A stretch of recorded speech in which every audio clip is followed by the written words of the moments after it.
Irrigation స్థలాలను ఆక్రమించడం చట్టరీత్యా నేరం. ఇటీవల నెల్లూరు కిసాన్ నగర్ లో బీజేపీ కార్యాలయం ఇరిగేషన్ స్థలంలోనే ఉందని అధికారులు అభ్యంతరం వ్యక్తపరచగా ఆ తర్వాత జరిగిన గొడవ అందరికీ తెలిసిందే. నీటిపారుదల శాఖకు చెందిన స్థలంలో బీజేపీ ఆఫీస్ పెట్టడం కుదరదని అధికారులు తేల్చి చెప్పారు.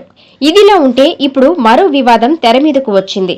నారాయణ మెడికల్ కాలేజ్ హాస్పిటల్ ఆనుకుని నీటిపారుదల శాఖకు చెందిన 40 సెంట్ల స్థలం ఉంది.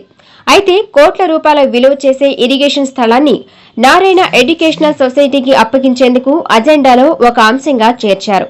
దీనిని వైసీపీ కార్పొరేటర్లు బలంగా వ్యతిరేకించగా సభలో గందరగోళం నెలకొంది.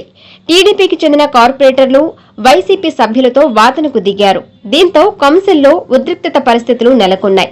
బీజేపీ ఆఫీస్ స్థలంలో అధికారుల వైఖరిని ప్రశ్నిస్తూ వారికో న్యాయం, మంత్రి నారాయణకు ఒక న్యాయమా అని నిలదీశారు.